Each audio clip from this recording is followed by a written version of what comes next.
moi je suis papa de 3 filles, alors je voyais que j'ai quand même plus penché du côté un peu féminin, et en particulier ce qui m'a vraiment choqué, plus que même l'histoire d'Alexandre, c'est l'histoire de son papa qui est quand même en fond, où on voit que c'est un homme de pouvoir et qui finalement use de son pouvoir pour finalement séduire la petite stagiaire de la chaîne de télévision. Donc est-ce que c'était important aussi de mettre en toile de fond cette l'histoire du papa, qui finalement me paraît presque autant détestable que le fils dans cette histoire? Je suis un peu comme vous quand j'ai lu le livre avant de le faire. Je penchais plutôt du côté de la fille. Ça veut dire qu'au moment du verdict, je me suis dit merde, il s'en va comme ça avec un sursis, c'est un peu dur. Ne serait-ce que cette histoire de culotte, je suis pas sûr d'avoir de la sympathie pour un gars qui aurait bu un coup et qui aurait envie de confisquer la culotte de ma fille pour la ramener à ses copains. Mais vous m'avez posé une autre question. Oui, c'était l'histoire du papa Ah oui, le père. Et qui paraît, à mon avis... Mais ça, c'est votre abus, il abuse de quelque chose. Voilà. Est-ce qu'il abuse de quelque chose? Quand on voit la finalité de cette histoire, ils ont un enfant ensemble. Est-ce qu'il a abusé de quoi que ce soit? Est-ce qu'il l'a forcé à quoi que ce soit? Alors évidemment, ça s'est passé d'une manière un peu étrange. Puis à l'hôtel, une fois qu'il avait fini son affaire, il a dit « je m'en vais au bureau ». Il l'a laissé un peu comme ça. Bon, alors, ce type est effectivement pas très sympathique, mais en même temps, il a l'air sincère avec elle, puisqu'il finit sa vie avec elle, il a un enfant avec elle, elle est capable de lui parler, de lui dire ce qu'elle pense, de ne pas être d'accord avec lui, de ne pas être solidaire de son fils à lui, et de le remettre même à penser autrement. Après, ce personnage sert aussi à nous donner une fausse piste, à nous faire croire qu'on vient arrêter le père et pas le fils, mais malgré tout, ça raconte aussi des choses. Est-ce qu'on a le droit d'avoir une histoire avec une jeune femme avec qui on travaille, et dont vous êtes le patron? Est-ce que c'est forcément... je ne sais pas s'il faudrait que je manque les choses. Est-ce que c'est forcément problématique? Ce que je veux dire, c'est que j'ai l'impression que plus rien n'est établi ici. Ça veut dire il faudrait qu'un homme et une femme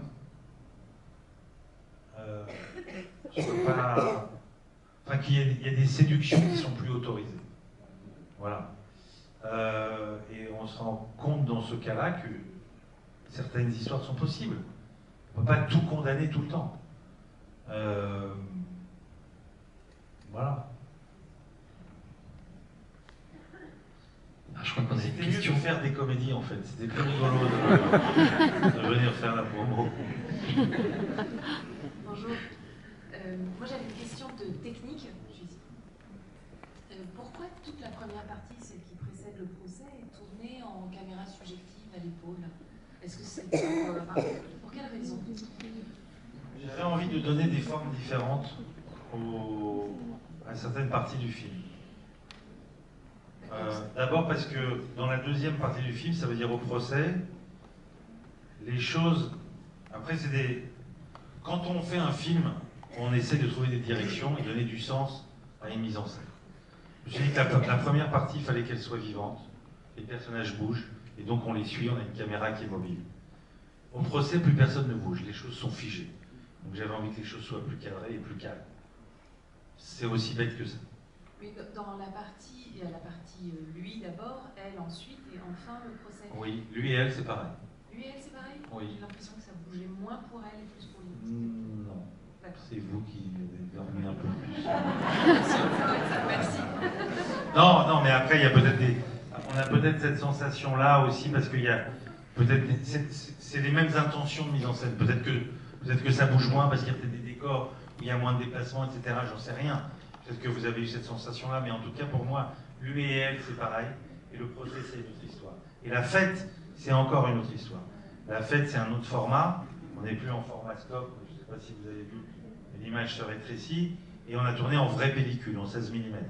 Comme si on avait envie de donner un peu plus de réalisme à cette histoire et de dire, en fait, la vérité, de vous faire peut-être imaginer que vous allez voir quelque chose qui vous laisse penser que la vérité c'est ça, et que vous allez la voir, enfin elle va être dévoilée à la fin. Mais en réalité, c'est bien si on se rend compte de rien. Ce qui est bien, c'est que ce soit des sensations. Voilà. Cette construction, justement, lui, elle, plaidoirie, justice, ça s'était imposé tout de suite au moment de l'écriture? Oui. En fait, c'est pas la structure du livre, du tout. Mais en fait, encore une fois, quand je me suis posé la question de ce qui m'avait touché dans le livre, c'était vraiment lui et elle. Et que je balançais de l'un à l'autre. Et que j'étais à la fois le père du garçon et le père de la fille. Et du coup, je me suis dit... je me souviens avoir eu quelques discussions au début avec ma co-scénariste de comment, par quel bout on le prend. Elle était beaucoup plus sexuelle, elle voulait qu'on monte la sexualité de tous les personnages. Et en fin de compte, j'avais envie de revenir à ce qui m'avait vraiment touché, ça veut dire ces deux-là, quoi. Et donc de dire lui, elle. Aussi parce que, je sais pas, il y a des films, des fois c'est des influences. Là, je réalise que j'ai Kramer contre Kramer dans la tête, ou un procès, donc quelqu'un contre un autre. Donc pour avoir l'un et l'autre, eh bien, il faut parler de l'un et de l'autre. Et qu'il me fallait ça aussi pour m'attacher à lui et m'attacher à elle. Je sais pas, après il y a aussi une chose, des fois pas tant réfléchie que ça, un peu instinctive. On a envie de voir un film qui commence comme ça, qui se poursuit comme ça, de voir. En plus, ça me permettait d'avoir des effets un peu de forme, des choses qu'on n'a pas vues dans la première partie, qu'on voit dans la deuxième partie, mais qui le concernent lui, ou inversement. Donc, je sais pas, j'ai fait comme ça. Et au fil de l'écriture, vos points de vue justement sur les personnages, ils ont changé? Vous étiez peut-être plus proche d'elle, plus proche de lui au départ? Non, à l'écriture, j'essayais d'être assez vraiment avec les deux, ça veut dire... mais c'est au montage que les choses étaient plus pernicieuses, parce qu'on se rendait bien compte en montant le film qu'on pouvait pencher plus facilement d'un côté ou de l'autre. Il suffisait de rester un peu plus longtemps avec un acteur, ou avec lui ou avec elle, d'un gros plan à un moment ou pas, ou de faire rentrer une musique, et on pouvait basculer. Je me souviens que le premier montage que j'ai vu, il l'avait violé, alors là, du début jusqu'à la fin, quoi. Et du coup, il fallait rétablir ça. Mais en même temps, c'était tout l'intérêt de ce film, mais c'est aussi tout l'intérêt pour un metteur en scène. Un metteur en scène, c'est ça son job, c'est de manipuler le spectateur. Donc de vous emmener à un endroit, à un moment ici, et puis pour vous faire basculer après de l'autre côté, c'est ce qu'il y a de plus jubilatoire pour un metteur en scène. Et pour Ben, le regard justement sur votre personnage, vous aviez une vision plutôt... Bon, je sais que vous avez eu un peu de mal avec ce personnage, mais vous le voyez plutôt victime ou bourreau Alors non, moi j'ai eu beaucoup de mal avec ce personnage et j'ai du mal à l'innocenter d'une quelconque façon. Je peux reconnaître que c'est quelqu'un de sensible, touchant, mais c'est vrai que pour moi, jusqu'à maintenant, ça me fait du mal de dire ça dans lui, mais pour moi, il est coupable. Donc c'est vrai que mais il est reconnu coupable dans le film. Non, voilà, donc il y a quelque chose où... C'est sa génération, ça. Non, mais pas... Je blague, c'est des blagues. Mesdames, c'est des blagues. Non, mais c'est intéressant qu'il y ait un débat générationnel sur le sujet. C'est une blague. Il faut mettre... que... Si vous mettez un truc, vous mettez c'est une blague. Non, mais je comprends Ben quand il dit qu'il n'aimait pas son personnage. Ça veut dire, c'est vrai que c'est difficile à... De toute façon, les rôles ambigus, c'est toujours les plus difficiles à jouer. Mais je pense qu'effectivement, il a jamais... Mais lui, comme Benjamin Laverne, hein, Benjamin Laverne, il a hésité à jouer le rôle. Il voulait pas le défendre. Qui joue l'avocat. Hein. Qui joue l'avocat. Il voulait pas défendre Alexandre Farrell. Il avait peur voilà, d'être d'un côté duquel il ne faut pas être. Voilà. Il a fallu beaucoup le rassurer, moins rassurer Ben sur la même chose, mais c'est du même ordre. C'était que je pense que c'est une génération qui accuse comme ça. Enfin, c'est pas qui accuse bêtement, parce qu'ils ne sont pas non plus comme ça à l'emporte-pièce ou sans réfléchir. Mais il y a quand même un penchant quand même pour être tout de suite dans le jugement, plus ou moins. Et du bon côté. Alors je crois qu'il y a une intervention au fond, et puis après on viendra vers vous. Bonsoir, déjà merci beaucoup pour ce film. J'ai lu le livre quand il est sorti il y a très longtemps, et j'avais 15 ans. Et je pense qu'il y a une chose qu'on oublie. 17 J'avais 15 ans. Et donc vous avez 17 ans ou... Non, je suis pas très vieille, mais enfin, voilà, c'est Non pas mais la vous question. aviez 15 ans quand vous avez lu le livre? Oui. Il est sorti il y a 2 ans. Mais oh, écoutez, c'est pas la question, mais peut-être que je vais vous faire un petit peu. Mais bref, je crois qu'on perd quelque chose. Enfin, un petit peu au début, j'ai eu cette impression dans les questions qu'il y a eu, c'est qu'on perdait du point de vue que ce film, il parle du viol. Il parle d'un sujet de société. Je veux dire, c'est très intéressant dans cette salle, il y a essentiellement des femmes, beaucoup en tout cas. Et une femme sur 3 a été violée au cours de sa vie. Et en fait, je ne veux pas... Non mais, Non, mais c'est intéressant. non, mais je vais dire les chiffres en fait. Hein, et je trouve ça super dans votre film parce qu'il y a eu un moment où on parle clairement du nombre de victimes qui ne portent pas plainte. Et ça, franchement, je me suis dit, mais c'est super en fait. Parce qu'il y a plein de choses dans tous ces trucs-là où on le perd de vue totalement et on n'a pas les chiffres et je pense que vous les avez. Et ce qui est intéressant et qui était déjà présent dans le livre, c'est qu'on voit aussi bien l'accusé que la victime. Et ce qui est intéressant, c'est que, et j'ai trouvé ça très intéressant que justement Ben, vous disiez que vous aviez du mal avec votre personnage, et je prends position, et je suis désolée, ça ne va peut-être pas plaire à tout le monde, mais les personnes qui violent ne sont pas des fous. Et c'est ça qui est intéressant ce que montre ce film, et vous l'avez très bien retranscrit, et franchement, mais bravo en fait, j'ai rien à dire. Après, bon, oui, je vais le dire franchement, je suis pas d'accord avec tout ce que vous dites depuis tout à l'heure, et oui, on est libre de penser ce qu'on veut, je suis d'accord.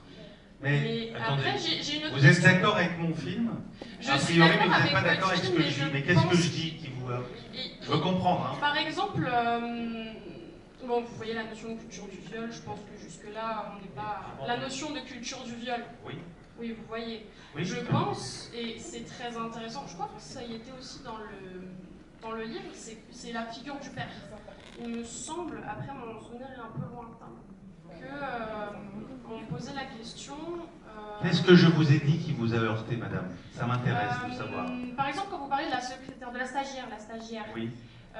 vous dites oui, en soi elle n'a pas dit non, elle n'a pas montré... Non, j'ai pas dit qu'en soi elle n'a pas dit non. D'accord, C'est pas ce que j'ai dit. Il faudrait qu'on soit précis. Ce que j'ai dit, c'était que, vu la finalité de leur histoire, je ne vois pas pourquoi cette histoire ne pourrait pas avoir lieu. Et je le maintiens. Je vous le dis encore. Ça veut dire qu'aujourd'hui, quand on me dit que, par exemple, un homme n'a pas le droit de séduire une femme qui peut être séduite par lui aussi, sous prétexte qu'elle est son inférieure hiérarchique, ça me rend triste. Parce que ça empêche des histoires d'amour.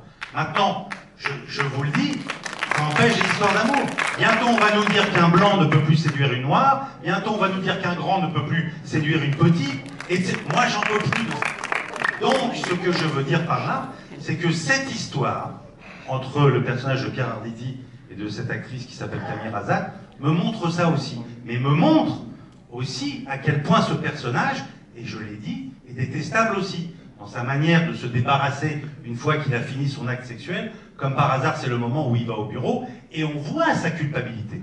Parce qu'il rentre, il appelle son avocat, il est inquiet, quand il arrive au bureau elle n'est pas là, etc., etc.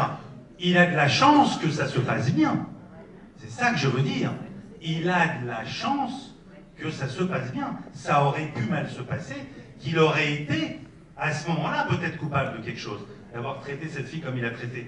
Mais ce n'est pas le cas. Voilà. Ils ont un enfant ensemble. Voilà, c'est tout ce que je dis. Et cette histoire montre qu'il peut y avoir une chose et il peut y en avoir une autre. Voilà. Et si j'ai dit encore autre chose, allez-y. Je veux bien. Mon but, c'est pas de vous heurter. Ce que je veux dire, c'est que, en faisant ce film, je me rendais bien compte de la difficulté des choses. Mais il était hors de question pour moi de faire un film manichéen.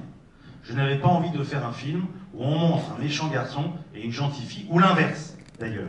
Mais le prix et la gageure du film, c'était malgré le fait de ne pas faire un film manichéen, de ne pas manquer ou de trahir la cause des femmes victimes. Et j'ai pas l'impression que le film trahit ça. Voilà. Mais si je vous ai heurté en disant quelque chose, alors, madame, je m'en excuse, parce qu'il doit y avoir une incompréhension, ou alors un désaccord profond sur quelque chose que je n'ai pas encore entendu. C'est bon, je crois que j'ai perdu le mot. Je suis désolé. Oui, alors, au deuxième rang, madame, on vous écoute. Bonsoir et merci pour ce film. C'était pour rebondir sur la vision de votre personnage que vous aviez. De la même manière que la compagne de Jean le lui dit à la fin, quand elle lui dit si c'était ta fille, est-ce que vous pensez que vous pourriez être plus mitigé si vous étiez papa? Ah non, non, si c'est ma fille, je le tue, j'ai surtout pas Non, encore. mais si c'est votre fils. Si c'est mon fils. Non, mais je pense que c'est ça en fait, toute la question. On m'a souvent reposé cette question de savoir pourquoi Claire dans le film défendait son fils. Je pense que c'est vrai qu'il fait chaud. Pardonnez-moi. Je pense qu'ils sont à la recherche d'une vérité. Je pense qu'ils sont à la recherche de savoir s'il l'a fait, parce qu'évidemment que s'il l'a fait comme c'est décrit et qu'il faut l'enterrer sous la prison, mais je pense que c'est ça, c'est les proches qui sont à la recherche de savoir si la personne qu'ils aiment, qu'ils pensent respecter, c'est vraiment conduit de cette façon. Donc c'est vrai que... Non, mais moi je voudrais Pardonne-moi, Ben. Ouais, non, mais est-ce que ça a à voir encore avec la dame? Non, mais parce qu'il faut bien savoir de quoi on parle. Si on parle de viol, tout le monde est d'accord. Si on parle de consentement, tout le monde est d'accord. Il est hors de question qu'on puisse abuser de quelqu'un, de qui que ce soit, et de quelque manière que ce soit. Et ça, c'est entendu. Mais moi, pour moi, le film, il est ailleurs. Le film, il n'est pas sur le consentement. Sur le consentement, tout le monde est d'accord. À moins d'être un grand malade.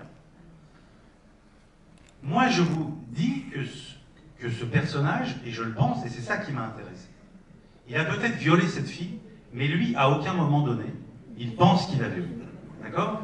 Ouais. Mais il a peut-être violé. Et sûrement, d'ailleurs. Et elle, il a violé.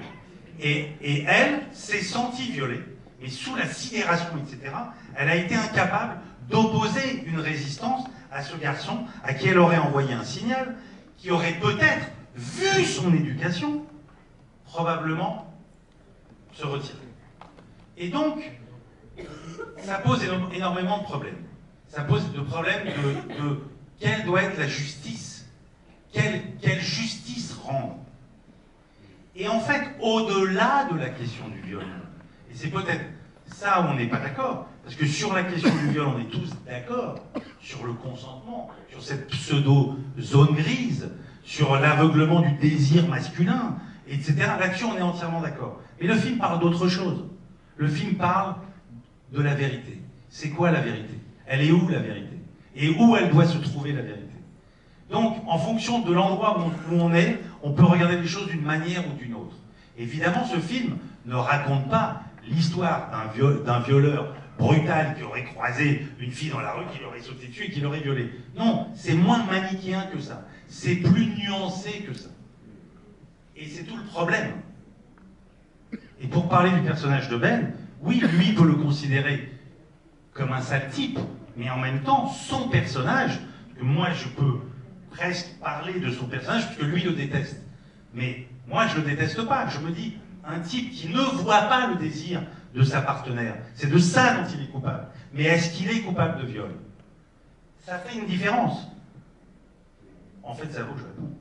Oui. Mais moi j'étais plus sur l'amour parental et le fait de... Alors je dirais pas de soutenir parce qu'on voit bien que sa maman ne le soutient pas, mais elle ne lui pardonne pas ce qu'il a fait, mais elle sera toujours là pour lui malgré tout. Est-ce que vous ne pensez pas que vous serez plus nuancé le jour où vous serez papa? Alors le jour où je serai papa, je pourrais vous répondre. Évidemment. Non, mais parce que c'est vrai ça, que ma question était bête, mais... Non, mais c'est pas bête, et honnêtement, j'espère ne jamais avoir à me poser la question, mais vous avez raison que... Pardonne-moi. Non, mais Moi, j'ai des filles et des garçons, donc non. Moi, j'ai des filles et des garçons, donc j'ai alterné pendant tout le film. C'est ça qui m'a... Ouais, moi, c'est ce que je disais au début, j'ai lu ce livre et je passais de l'un à l'autre. Parce que je suis un père d'un garçon et de filles. Et que je me disais, merde, qu'est-ce qui m'arrive si je suis le père de ce garçon, si je suis le père de cette fille? Et il y a dans le monologue que Charlotte a, puisqu'elle est une féministe, puisqu'elle se bagarre contre tout ça, et que tout d'un coup, elle a une manière de le dire, il faudrait vraiment que je revoie le film, pour relire le scénario, pour voir comment elle le dit, parce que je trouve ça très très beau, mais quand elle dit, on a beau avoir tous les plus grands idéaux du monde, quand les choses vous touchent personnellement, tout d'un coup, vous regardez les choses autrement. Et en fait, le film parle de ça. Il parle de comment on regarde les choses. Il y a un film de Clouzot qui s'appelle La Vérité, un film avec Brigitte Bardot, où elle tue Samy Frey dans le film. Elle le tue. Elle a un revolver, elle le bute. Sauf que, on voit toute l'histoire. Et à la fin, le film s'appelle La Vérité. Et à la fin, elle est coupable. Évidemment qu'elle est coupable, puisqu'elle a tué avec un flingue et elle l'a buté. Sauf que, quand on regarde toute l'histoire, est-ce qu'on la considère comme une criminelle? Qu'est-ce qui est arrivé à cette femme? Voilà, c'est ça que je veux dire. C'est que c'est ça qui est touchant, c'est quand les histoires sont complexes. Ça s'appelle les choses humaines. Ça s'appelle pas un viol. C'est ça que je veux dire, c'est que c'est pas comme un film américain où on voit un dingue qui poursuit ou qui harcèle une femme, ou inversement d'ailleurs, puisque l'inverse a été fait avec Glenn Close. Le film raconte des choses bien plus complexes, d'une recherche d'une vérité. Il se trouve qu'on prend cet exemple-là. Alors évidemment, ça parle de grands sujets d'aujourd'hui. On parle beaucoup de tous ces sujets, mais au fond, dans tous ces sujets, il y a quand même cette recherche de la vérité, de rendre une justice judiciaire. Parce que c'est de ça dont il s'agit. On ne peut pas se faire justice soi-même. C'est pas possible. Évidemment, comment réparer une chose pareille? C'est très difficile de réparer une chose pareille. Une femme qui a été violée, ou des parents qui ont perdu leur enfant assassiné, ou une victime du terrorisme, comment on répare? On ne peut pas réparer. Mais en même temps, il faut bien juger les criminels. Donc, elle est où, cette vérité judiciaire? C'est de ça dont parle le film. Ce n'est pas, pour moi, autre chose que ça.